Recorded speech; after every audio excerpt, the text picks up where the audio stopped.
new ball players, rookies, if you will?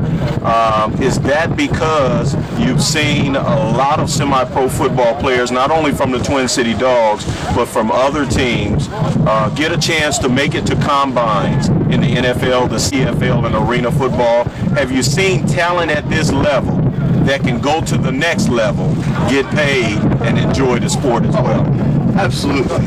You know, I think the first aspect, as a coach at the semi-pro level, if I'm able to help a young man get to that next level, you know, I certainly would love to do so. And especially in Bloomington Normal, we're blessed with the fact that we have an arena team that plays in the IFL. And, you know, that coaching staff and ownership group, you know, whenever they had their tryouts, I was invited to come in, kind of take a look. You know, some of the gentlemen that didn't make their team at that time came over. They stayed football ready. We've had guys that have stepped up and played to that level, and they have kind of a partnership, I guess you would say, with the CFL in Canada. And, you know, we haven't quite gotten to that point, but if the groundwork is there to get these guys better and to the next level. The other thing that's tough is, you know, they don't get paid to do this. So they've got lives to live, and there's some days, you know, you've got to work. You're not going to be able to be at a game, or you're not going to be able to be at a practice. So those are hurdles that we have to overcome. You know, the 4 teams that are left in it right now, yes, have found an effective way to overcome that. Very good. Very good. Well, congratulations to you guys for making it this far. Now, one interesting thing I've heard from many of the, let's say, professional organizational structure, or the people within the organizational structure for the GMFL, the Great Midwest Football League. Now, they say there's a lot of love, there's a lot of respect, and there's a lot of professionalism between both teams. But, Coach, isn't there a love-hate relationship also when you get out there on the gridiron? You love to win and you hate to lose, right? Absolutely. What's that relationship between the Dogs and the Firehawks? How's it going to be today? What are you looking for? Well, this is going to be a hard-nosed game. They do a lot of the same things we do. They've got a belief in running the ball. I think the personalities it's going to clash, because, you know, both teams having that belief and a physical style run-you-over type ball game. Someone's not going to be able to run over somebody today. It's either going to be extremely low scoring, or we're going to light the board up. You know, it's just kind of one of those things where you know, we're just going to do what we do. Okay. And you know, I'm sure they feel the same way. They're undefeated. They're the favorites. We're the defending champions of this conference, and you know, they've got a lot of motivation on their side, in the sense that the last 2 years in the playoffs, we're the team that knocked them out. I want back in the championship game. You know, the last 2 years I was an offensive line coach, and the team that has won the championship last year, I want another shot at it. And you know, be it what it may, for me to get that shot, the Firehawks are in the way. They want us, and so love the matchup from a football purist standpoint. These are 2 great teams, and it's going to be a great ball game today. We're expecting a great game, and I know all the fans that have come here, they know that the Firehawks come in 11-0 unbeaten, ranked number 7 in the bowl championship series, or the BCS, and you guys come in ranked number 30, and you're also 10-1. So these are 2 powerhouse teams. As you said, we're looking at a slug match here. Absolutely. Coach, tell me, both on your side of the ball and perhaps on their side of the ball, if there's keys to the game, what do you need to stop from the Firehawks end, and what do you need to do effectively that's going to take you over the top? Well, it starts with running the football. It seems like a repeated theme.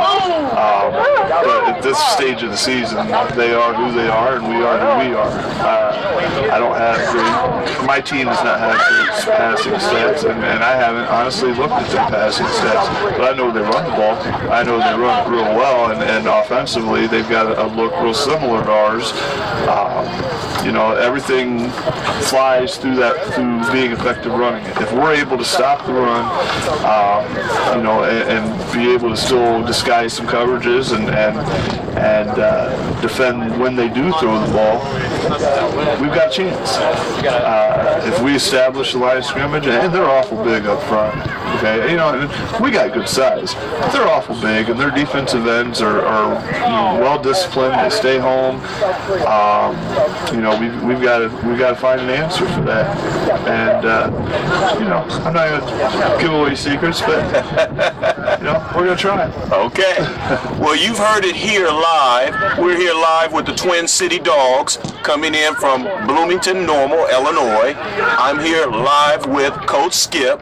He's given us a great interview, giving us some great stuff to go with for today. And as he said before, he's not going to give away a whole lot of secrets here, but it's going to be a slug match. It's going to be a dog fight on the gridiron.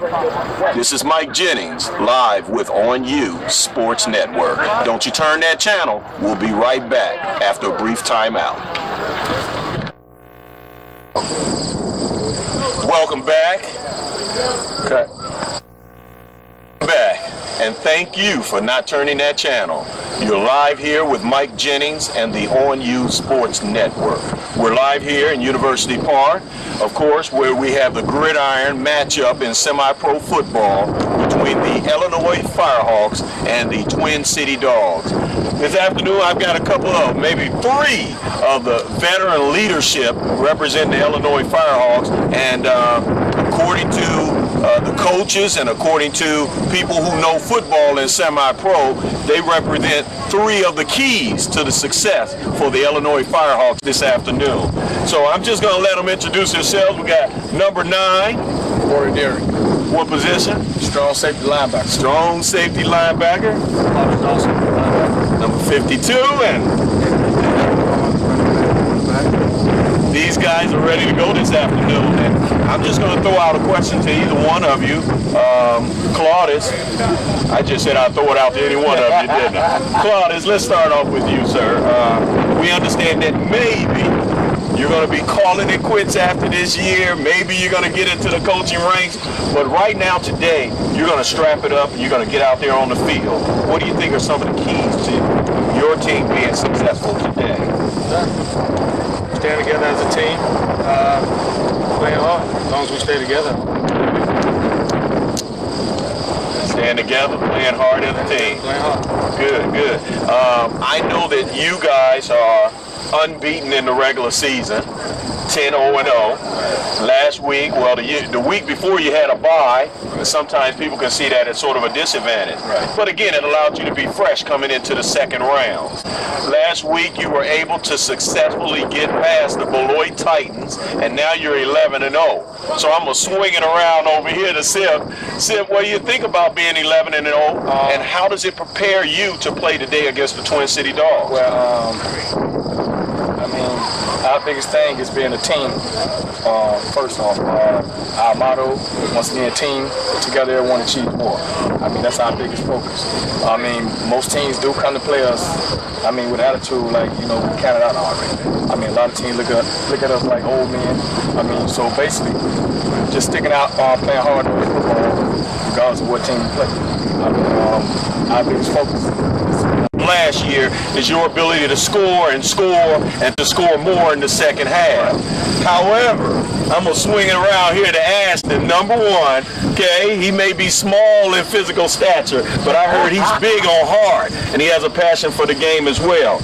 Defense, you guys might be ranked, according to the BCS, the Bowl Championship Series, you might be ranked number 1 in the nation in defense. Tell me, how do you do that? I mean, what does it take to go out there and win week after week after week and bring in the defensive intensity that you guys bring to the table? Well, first off, we stick to our game plan. It's about believing in the system and sticking with it. believe that if every man does what he's supposed to do, and you look out for the man next to you, and there's nothing you can't achieve. Once again, that team concept, everything goes back to team. As long as you believe in the guy next to you, and not getting down, we believe we can get to the 1-yard line. You better stick to what we do.